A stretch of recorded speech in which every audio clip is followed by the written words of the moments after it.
ज़िंदगी में एक वक्त आता है, ऐसा महसूस होता है कि जैसे ज़िंदगी रुक सी गई है और बाज़ औक़ात इंसान को पता भी नहीं होता कि ज़िंदगी रुक गई है।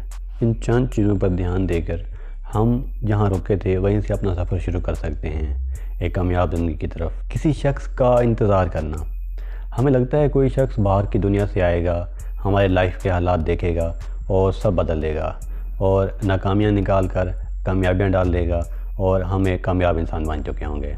हम पूरी उम्र इसी इंतज़ार में, उस शख्स के इंतज़ार में रहते हैं, लेकिन वो शख्स कभी नहीं आता, हमारा इंतज़ार कभी ख़त्म नहीं होता और हम हमेशा वैसे के वैसे रह जाते हैं। हम यकीन कर लेते हैं हमारी ज़िंदगी नहीं बदल सकती। एक हाथी का बच्चा जब छोटा होता है उसके इर्द गिर्द बाड़ लगा देते हैं ताकि वो उस बाड़ को क्रॉस ना कर सके। जब हाथी का बच्चा जवान होता है उसकी सोच वही बच्चे वाली महदूद रह जाती है कि वो इस बाड़ को क्रॉस नहीं कर सकता।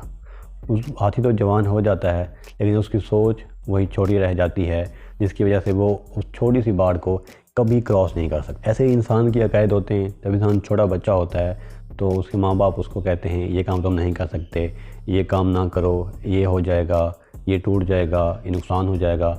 उसी खौफ की वजह से बच्चा अपना कॉन्फिडेंस लूज़ कर देता है। बड़ा होके वो कॉन्फिडेंस कभी बहाल नहीं कर सकता अपना, और कोई भी काम करने से पहले उसे वही खौफ होता है कि शायद वो काम नहीं कर सकेगा। तीसरी बात इसकी वजह से हमें महसूस होता है हमारी ज़िंदगी रुक सी गई है, वो है नाकाम लोगों की कंपनी।